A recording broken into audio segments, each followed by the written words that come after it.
Le Paris Saint-Germain est le club de ma vie, mais aussi de mon cœur. C'est un club que je trouve incroyable et je voudrais changer l'équipe contre rien au monde. Mais il faut se l'avouer, le moment où on admire le plus les joueurs de son équipe, c'est pendant son enfance ou alors le début de son adolescence. Et aujourd'hui, on va se demander que sont devenus les stars du Paris Saint-Germain lorsque j'étais enfant ou en début d'adolescence. Tous les joueurs juste avant l'ère Qatari ou alors au tout début, on va prendre un petit peu de leurs nouvelles et se demander que sont-ils devenus. Si vous passez un bon moment, maximum de pouces bleus, maximum de commentaires, maximum d'abonnements. Je vous souhaite un très bon visionnage. On est parti avec le premier joueur.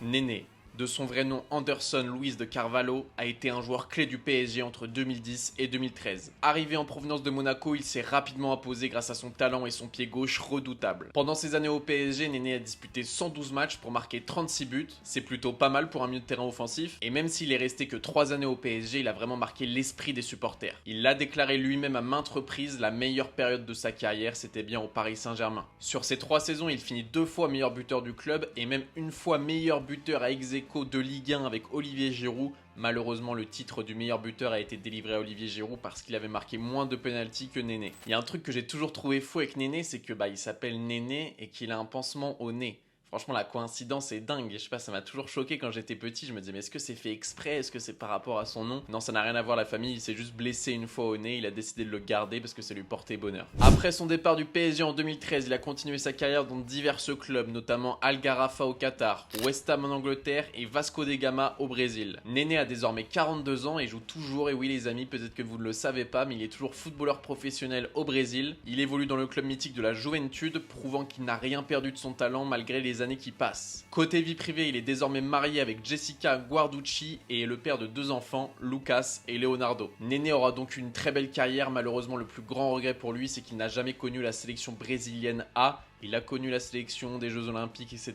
mais jamais la vraie Seleção. Et ça lui reste en travers de la gorge et on peut le comprendre au vu de son talent. Et comme vous le savez, au Brésil dans les années 2000, c'était loin d'être facile de s'imposer dans cette grande équipe. Qui est devenu Guillaume Moirot, l'ancien attaquant du Paris Saint-Germain. Ça, c'est un joueur qui m'a marqué, les amis. C'était pas forcément le plus talentueux. Pourtant, moi, j'avais 10-11 ans lorsqu'il était au PSG. Je peux vous dire que je le voyais comme un très grand attaquant. Pour moi, c'était Robin van Persie, c'était Zlatan Ibrahimovic. Je trouvais Guillaume Moirot trop fort et il m'a vraiment fait aimer le Paris Saint-Germain encore plus que ce que je l'aimais avant lui. Durant son passage au PSG entre 2008 et 2013, il a inscrit 38 buts en 114 matchs de Ligue 1. Et forcément, avec l'arrivée des Qataris, des joueurs comme Zlatan Ibrahimovic, etc., c'était plus compliqué pour lui de s'imposer devant. Donc il est parti en 2013. Et donc après son départ du club, Moirot a continué sa carrière dans différents clubs, notamment en Chine ou en Suisse. Puis il a raccroché les crampons en 2022 et est retourné sur son île natale, La Réunion. Et désormais, ça peut peut-être vous surprendre, mais il est directeur des sports dans une petite mairie à La Réunion. Il le dit lui-même qu'il avait besoin de se retrouver avec le peuple sans leur manquer de respect en les appelant comme ça. Il dit: à Paris on m'appelait le Réunionnais, ici on m'appelle le Parisien. Et l'étranger qui arrive quelque part, on a parfois envie de le voir se planter. Pourtant, j'ai fait le choix de rentrer pour partager et monter une académie de foot. Alors je joue la seconde mi-temps de ma vie et je dois prouver aux Réunionnais que je suis là pour rendre quelque chose à mon île. C'est très beau Guillaume Moirot est donc investi dans la vie sportive de la Réunion. Mais à côté de ça, il a une vie musicale. On le savait déjà au PSG, il adorait chanter, il adorait la guitare. Et ben les amis, il a une chaîne YouTube qui a 11 000 abonnés, mais il a surtout eu un hit à 7 millions de vues, les amis. Guillaume Moirot en feat avec Kaf Malbar, Wisdom, DJ Mimi, Loco Loco. 7 millions de vues, les amis. Et sinon, il a fait d'autres musiques, notamment une qu'on a déjà entendue, nous les supporters du PSG, qui s'appelle Paname, qui avait pas mal tourné dans la communauté parisienne. Donc voilà, à côté de sa vie un petit peu plus, on va dire, classique du côté de la Réunion, à côté, il a tout de même une carrière d'artiste, on va dire, même si je sais pas s'il le prend vraiment au sérieux. En tout cas, il sort de temps en temps des musiques, le Guillaume Moirot, et c'est plutôt très qualitatif. Que devient Mathieu Bonnemer, l'ancien milieu de terrain du PSG? Le milieu français a donc joué au club de la capitale entre 2010 et 2013. Pendant son passage au PSG, Bonnemer a apporté son expérience et sa polyvalence au milieu de terrain, participant à 76 matchs et inscrivant 5 buts en Ligue 1. Lorsqu'on demande à Mathieu Bonnemer s'il a un regret durant sa carrière, il dit « Non, si je n'avais pas signé au PSG, j'aurais foiré ma carrière. Petit, j'allais au camp des loges pour voir mon joueur préféré David Ginola. Mon père était supporter du PSG, je devais y signer dans les catégories de jeunes. Ensuite, Paris m'a contacté quand j'étais à Caen, Lille et Lyon. Signer au PSG était donc un rêve devenu réalité. Ça fait plaisir d'avoir ce genre de déclaration.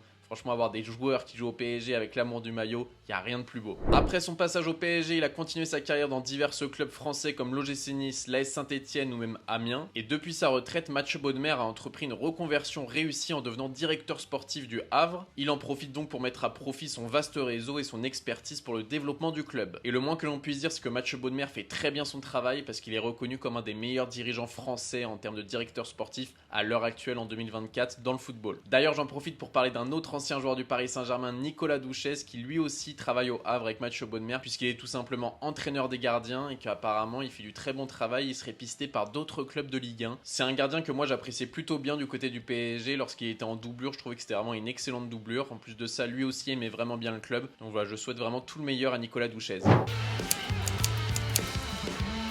Que devient Sylvain Armand, l'ancien défenseur du PSG? Le défenseur français avait fait toute sa formation à Saint-Etienne dans sa région d'origine. Il y était resté jusqu'à ses 17 ans après la Coupe Gambardella qu'il avait d'ailleurs remportée avec les Verts. Il était parti ensuite à Clermont une année en national, puis en 2000 le FC Nantes l'avait recruté et là il a pu connaître le titre de champion de France de l'année 2001, un titre vraiment historique dans la carrière du FC Nantes et dans l'histoire du FC Nantes. Son très bon passage entre 2000 et 2004 à Nantes lui a permis de lui ouvrir les portes de l'équipe de France A avec notamment 5 sélections. Puis il a ouvert le plus gros chapitre de sa carrière en 2004 en rejoignant le Paris Saint-Germain pour 9 saisons entre 2004 et 2013. Il aura disputé 380 matchs et marqué tout de même 12 buts pour un défenseur central ou un défenseur latéral gauche, c'est très bien. Puis il a pris sa retraite en 2017 après 506 matchs de Ligue 1. C'est tout simplement incroyable, il a pu soulever tous les trophées nationaux et après partir comme un patron pour une seconde vie, une seconde carrière qu'on va regarder tout de suite. Et oui les amis, puisque depuis 2021, il s'est reconverti en tant que coordinateur sportif. Il occupe donc son poste dans le nord de la France au LOSC. Il travaille donc en étroite collaboration avec l'entraîneur et contribue à la gestion sportive du club. Et il a déclaré en interview récemment qu'avoir eu la chance de côtoyer des grands joueurs au PSG, ça l'a beaucoup aidé. Il disait donc, en voyant leur façon d'aborder leur métier, je m'aperçois qu'en France, nous n'étions peut-être pas à l'époque aussi exigeants qu'à l'étranger sur les à côté, l'entraînement invisible, etc.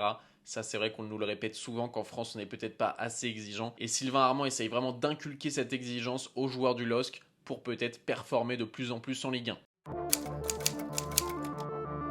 Que devient Grégory Coupé, l'ancien gardien du Paris Saint-Germain, mais également de l'Olympique Lyonnais? Ah, Greg Coupé, gardien emblématique de l'OL, il a remporté 7 titres de champion de France avec le club entre 2002 et 2008, ainsi qu'une Coupe de France également en 2008. En juin 2009, il effectue son retour en Ligue 1 et remplace Mickaël Landreau, parti à Lille dans les buts du Paris Saint-Germain pour 800 000 € et un contrat de 2 ans. Mais malheureusement, le 28 novembre suivant, face à l'AG Auxerre, Greg Coupé se fait une très grosse blessure et sera absent 9 mois. Mais sa carrière ne se termine pas ainsi puisqu'il a été auteur d'une bonne préparation durant la saison 2010-2011 et il retrouvera donc sa place de titulaire dans les cages parisiennes en début de saison avant de perdre sa place au profit d'Apoula Edel. Franchement, ça fait rire quand on regarde ça avec du recul. Apoula Edel a volé la place de titulaire de Greg Coupé.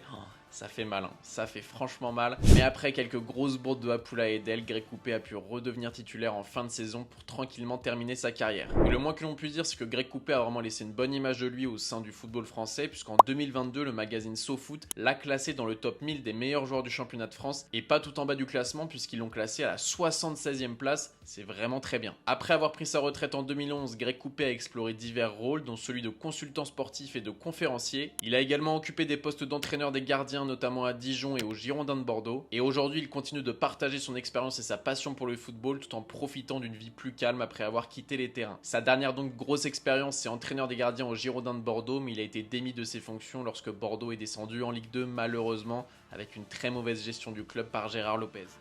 Javier Pastore, tout le monde! Que devient Javier Pastore, l'ancien magicien du Paris Saint-Germain? El Flaco, ancien milieu de terrain offensif du PSG, a été l'une des premières recrues majeures du club après l'acquisition par Qatar Sport Investment en 2011. Il est arrivé en provenance de Palerme et Pastore a directement marqué les esprits par son élégance sur le terrain et ses passes décisives. Il a contribué au succès du Paris Saint-Germain en remportant de nombreux titres, dont 5 championnats de Ligue 1, mais même s'il a laissé un très bon souvenir aux supporters du PSG, on peut dire que son passage est un petit peu contrasté parce qu'il y a eu énormément de blessures, pas une seule saison où il a pu enchaîner tous les matchs, et ça c'était très frustrant parce que c'était un joueur magique mais qu'on ne voyait pas assez et qui était en manque de rythme quasiment toute l'année. Après son départ du PSG en 2018, Javier Pastore rejoint l'AS Roma, mais là non plus ça n'a pas été facile puisqu'il a eu énormément de blessures et il n'a jamais su s'imposer dans le club italien. Et puis plus récemment, il a joué pour Elche en Espagne avant de devenir sans club en juillet 2023. Alors que devient Javier Pastore aujourd'hui? Il n'a pas encore pris sa retraite sportive officiellement, il se remet revenait d'une grosse blessure, d'une grosse opération à la hanche. Mais il l'a déclaré lui-même, il ne se voit plus jouer au football du haut niveau, mais plus en tant que loisir, ou alors peut-être dans des clubs de niveau régionaux ou nationaux. Mais il ne se voit plus jouer dans un club, on va dire, de première ou de seconde division, par tous les problèmes physiques que ça engendre pour son corps. El Flaco, c'est quand même un mec qu'on voit souvent au Parc des Princes, il a l'air de vraiment être attaché au Paris Saint-Germain. Il a dit que désormais, il voulait vraiment passer de plus en plus de temps avec ses enfants, plutôt que, on va dire, recommencer une carrière de sportif, ou alors être entraîneur. Il a dit: j'ai toujours aimé écouter et apprendre, je me vois plus proche du profil d'un manager que d'un entraîneur. L'entraîneur aujourd'hui a tout son temps occupé par 1000 tâches. Et aujourd'hui, je profite déjà de beaucoup de temps avec mes enfants parce que je les ai éloignés d'eux pendant ma carrière. J'ai découvert comment profiter de leur anniversaire et je ne veux plus manquer ça. Autrement dit, peut-être que Javier Pastore sera un futur directeur sportif. En tout cas, il n'a pas envie d'être entraîneur et de rater un petit peu la croissance et l'enfance de ses enfants.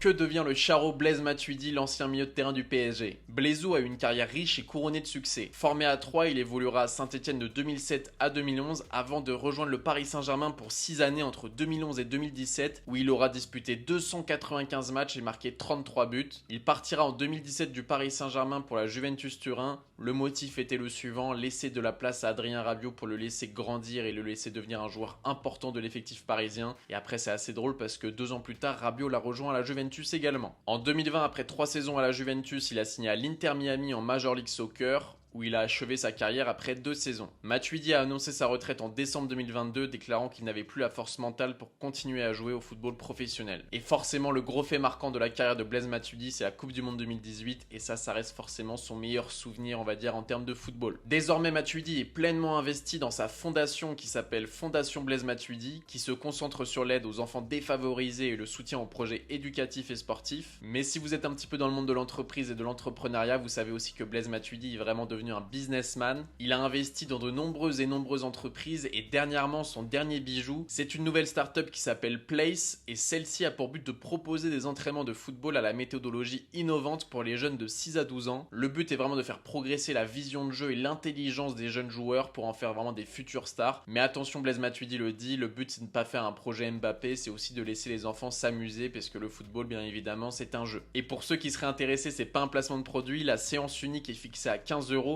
et le prix de l'abonnement mensuel est de 50 € pour bénéficier de cette technologie.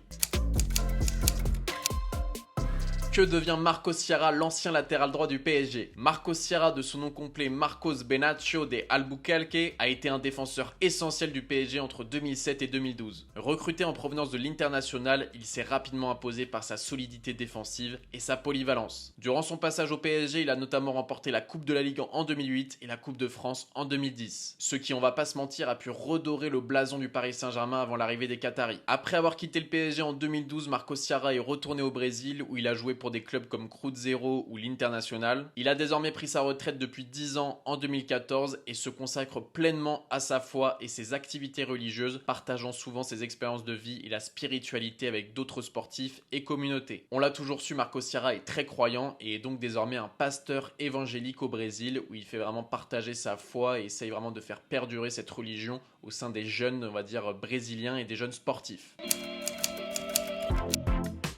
Que devient El Matador Edinson Cavani depuis son départ du Paris Saint-Germain? Edinson Cavani a vraiment laissé une très grande empreinte au sein du club de la capitale française. Il a joué chez nous de 2013 à 2020 où il a été aussi le meilleur buteur de l'histoire du club avec 200 buts avant d'être rattrapé par Kylian Mbappé la saison dernière. Mais il a surtout remporté de nombreux titres comme 6 championnats de France ou alors 4 coupes de France. C'est tout simplement magistral. Mais on va pas se mentir, à la fin de son aventure avec le Paris Saint-Germain en 2020, ça a un petit peu, on va dire, gâché peut-être toute son histoire. Tout simplement parce qu'il n'a pas voulu prolonger pour faire le Final 8 et donc potentiellement aller gagner cette Ligue des Champions avec le PSG. Il y a eu des problèmes avec la direction, avec Leonardo, etc. On ne sait pas tout, mais c'est vrai que pour la moitié des supporters du PSG, on va dire que ça a été un petit peu mal pris, le fait qu'il ne souhaite pas prolonger 3 mois de plus au PSG. Le fait qu'il préfère directement aller chercher un nouveau club, etc. ça a été mal vu, et au final, il a seulement signé à Manchester United au mois d'août, donc le Final 8 était déjà terminé, donc c'était pas vraiment un choix très intelligent de la part de toutes les parties, même si c'était une année où c'était plus compliqué pour lui avec l'arrivée de Mauro Icardi, etc. etc. Je pense qu'un Cavani dans un Final 8 avec toute sa grinta, tu le fais rentrer à la 60e ou 70e, ça aurait peut-être pu faire la différence. Après son passage entre 2020 et 2022 à United, il a joué une saison à Valence en 2022-2023 et depuis donc un an, il joue à Boca Juniors en Argentine où il est toujours très bon.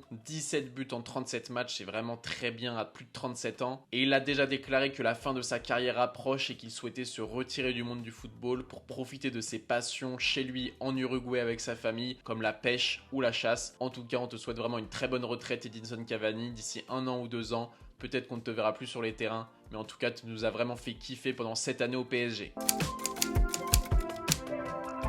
Que devient Clément Chantôme, l'ancien milieu de terrain du PSG? Clément Chantôme, formé au Paris Saint-Germain, a été un milieu de terrain déterminant pour le club parisien de 2006 à 2015. Il a connu plusieurs périodes au PSG, contribuant à la victoire en Ligue 1 en 2013 ou en 2014, ainsi qu'à la Coupe de France en 2010. Après son départ du PSG, Clément Chantôme a joué pour divers clubs, dont les Girondins de Bordeaux, Rennes, Lens ou Toulouse. Et depuis 2021, il évolue au Chartres Football, un petit club de National 2, où il peut apporter son expérience et faire progresser tous les jeunes joueurs qui ont grandi avec lui à la télé. Mais malheureusement cette saison ça s'est mal passé pour Chantôme, énormément de blessures et il l'a déclaré il y a quelques mois, l'international français avec une sélection a décidé de raccrocher les crampons et deviendra directeur sportif du Chartres Football Club la saison prochaine. On lui souhaite vraiment une pleine réussite parce que c'est un milieu de terrain que j'ai vu évoluer durant mon enfance et qui m'a vraiment marqué. Il avait vraiment un style atypique avec cette petite tignasse blonde là, c'était vraiment un milieu de terrain box to box que j'aimais beaucoup et j'espère que ça deviendra un grand directeur sportif.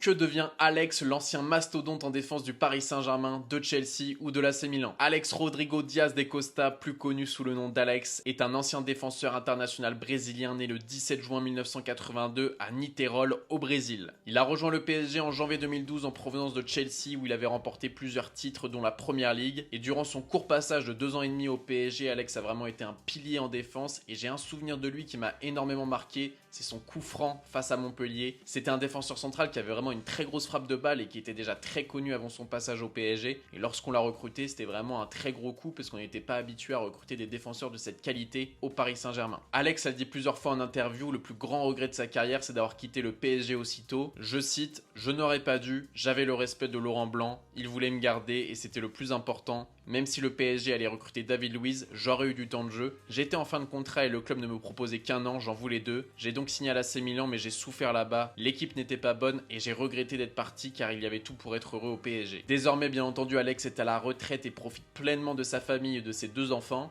Et pourquoi j'ai choisi dans cette vidéo? C'est parce qu'il y a une grosse rumeur en 2022 que j'ai trouvé ça vraiment atroce et je m'en souviens très bien. C'est qu'il y avait vraiment une énorme rumeur sur les réseaux sociaux comme quoi Alex était mort alors que pas du tout. Donc je tenais à l'inclure dans cette vidéo au cas où s'il y avait des gens qui pensaient encore qu'il était mort. Voilà, il nous a rassuré lors d'une vidéo. Dieu merci, je vais bien. Je voulais démentir l'information selon laquelle j'avais fait un infarctus mais j'ai découvert un problème il y a quelques jours et nous avons décidé avec les médecins qu'il serait nécessaire de réaliser un pontage puisque j'avais 4 artères bouchées. Mais comme vous pouvez le voir, tout s'est bien passé, je suis en vie. Donc voilà, au cas où si certains d'entre vous pensaient que Alex était mort, le mastodonte brésilien est bien toujours en vie. Que devient Lucas Moura, l'ancien ailier virevoltant du PSG? Lucas Moura, de son nom complet Lucas Rodrigues Moura da Silva, a débuté sa carrière professionnelle à Sao Paulo où il s'est rapidement fait remarquer pour sa vitesse et ses talents de dribbleur. En janvier 2013, il a rejoint le Paris Saint-Germain pour un gros montant de transfert avec la rumeur comme quoi c'était le nouveau Robinho ou alors le nouveau Neymar. Spoil, ça a juste été Lucas Moura. Au PSG, il a tout de même remporté de nombreux titres, notamment 4 championnats de France, 3 coupes de France et 3 coupes de la Ligue. Mais moi, je vous avoue que Lucas Moura, c'est un des joueurs qui m'a le plus frustré dans ma vie. Il était tellement fort mais à la fois tellement nul, il était tellement technique et à la fois tellement maladroit. Le meilleur résumé de sa carrière pour moi c'est son slalom face à l'OM avec un sauvetage de Rod Fanny sur la ligne. Ça vraiment quand on pense à Lucas Moura c'est vraiment ce qui le définit. On est à ça d'être sur un immense joueur mais il lui manque quelque chose et c'est vraiment l'image qui correspond très bien je trouve à sa carrière. D'ailleurs Alex dont je vous parlais juste avant avait déclaré sur Lucas Moura « Vous n'avez pas vu le vrai Lucas. Nous on le voyait à l'entraînement, il nous mettait la misère. Dans les 1 contre 1, il était trop fort. Je me souviens que Maxwell changeait de côté pour ne pas se retrouver face à lui. Il nous impressionnait, mais en match, il perdait ses moyens, il n'avait pas confiance, il ne savait pas où se positionner. Thiago Silva lui parlait souvent pour lui dire de se lâcher, mais aussi de se mettre entre les lignes, mais ça ne marchait pas. On pensait tous qu'il serait un joueur beaucoup plus grand que ce qu'il est devenu. On est d'accord, mon ami Alex, Lucas Moura, on pensait tous que ça allait être le nouveau Robinho. Ça a juste été un bon joueur de Ligue 1 qui a mis un triplé après à Tottenham, et c'est un petit peu comme ça qu'on le résume. Désormais, il est retourné à Sao Paulo, ça se passe plutôt bien pour lui. Cette saison, il a fait 16 matchs, 6 buts, 4 passes décisives. Voilà, il est retourné dans son club de cœur et on lui souhaite vraiment tout le meilleur parce que Lucas Moura, c'est un joueur qui nous a marqué surtout humainement, notamment avec de nombreuses déclarations comme champion mon frère.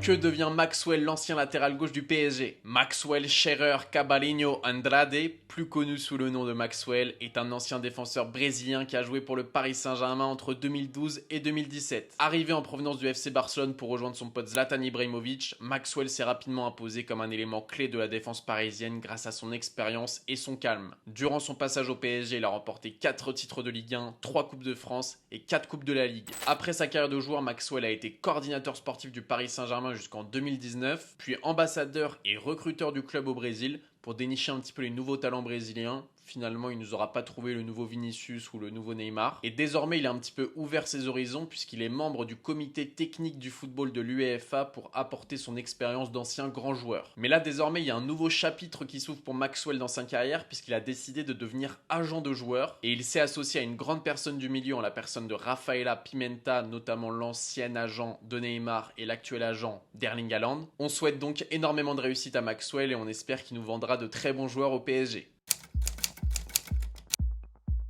Et on termine cette vidéo les amis en se demandant que devient Pocho Ezequiel Lavezzi. L'ailier gauche argentin a rejoint le Paris Saint-Germain en 2012 en provenance de Naples. Connu pour sa vitesse, sa technique et son énergie sur le terrain, il a été un joueur important pour le PSG jusqu'à son départ en 2016. Après avoir quitté le PSG, Lavezzi a poursuivi sa carrière en Chine avec le Hebel China Fortune et on sait que sa présentation avait vraiment fait polémique parce qu'il s'était permis de faire un petit signe que je ne vais pas refaire, mais bon, vous avez compris. Les yeux bridés comme ça, Lavezzi, il était vraiment en détente. Et on va pas se mentir, ça n'a pas plu aux Chinois et ça se comprend. Et après avoir pris énormément d'argent en Chine, il a pris sa retraite en 2019. Et depuis, il a exploré divers projets, notamment dans le domaine culinaire où il a collaboré avec des chefs renommés. Il a également ouvert des restaurants en Italie. On le sait, Ezequiel Lavezzi, c'était un bon vivant. On le voyait souvent avec un verre de vin, avec une part de pizza, etc. C'était vraiment un gros fêtard. Mais malheureusement, ça l'a amené dans un côté un petit peu plus sombre. Et je suis un petit peu désolé de terminer cette vidéo avec ça, mais Ezequiel Lavezzi vraiment traverse une très grosse période compliquée dans sa vie. Selon le journal L'Équipe, l'ancien attaquant du Paris Saint-Germain a été interné en psychiatrie pour la 2e fois en 3 semaines. Il a connu de nombreux problèmes personnels avec un chantage à la sextape et une escroquerie avec son ancien agent. Et selon le journaliste italien Mathias Vasquez, sa santé mentale et physique inquiète. Ezequiel Lavezzi a quand même répondu à certains journalistes, il a déclaré « C'est dur, mais il faut que je le fasse, que je réoriente ma vie, mes habitudes, et tout cela je dois le faire pour mon fils. J'avais dépassé les limites, j'ai essayé de me nettoyer seul mais je n'ai pas pu. Il n'y avait pas d'autre choix que de venir ici. » Pour ceux qui se demandent les raisons de son hospitalisation, elles sont encore inconnues, mais les plus grosses pistes, on va dire, celles qui ont le plus de probabilité d'être vraies, c'est une overdose d'alcool. Donc le fait qu'il soit tombé dans l'alcoolisme ou alors le fait qu'il soit tombé dans l'automutilation. Apparemment, il se blesserait avec des ciseaux au niveau des bras et des jambes. Donc voilà, je sais pas vraiment quelles sont les raisons exactes, mais tout ce qui est important, c'est que il a été interné en psychiatrie. On espère vraiment que Pocho Lavezzi va s'en remettre parce que c'était vraiment un bon vivant qui nous donnait le sourire à travers l'écran. Et franchement, je vous le dis à cœur ouvert, c'est un des joueurs qui m'a fait le plus kiffer au Paris Saint-Germain et j'espère vraiment qu'il va s'en remettre. J'ai préféré vous parler de Pocho Lavezzi à la fin de cette vidéo pour pas gâcher l'ambiance, on va dire, des 15 autres joueurs. Mais voilà, j'espère quand même que vous avez kiffé cette vidéo, que vous avez passé un bon moment. Si vous mettez un maximum de pouces bleus, on pourra aussi faire un épisode 2 parce que là j'avais énormément de joueurs dont j'avais envie de vous parler, de vous dire un petit peu ce qu'ils étaient devenus. Et forcément, j'avais pas envie de faire une vidéo d'1 heure. Donc voilà, si vous avez kiffé, maximum de pouces bleus, dites-le moi dans les commentaires. Abonnez-vous la famille, on est en route vers les 30 000 abonnés, j'ai hâte de les atteindre. C'était BR10, bonne matinée, bonne journée, bonne soirée, bonne nuit, je vous kiffe. Peace!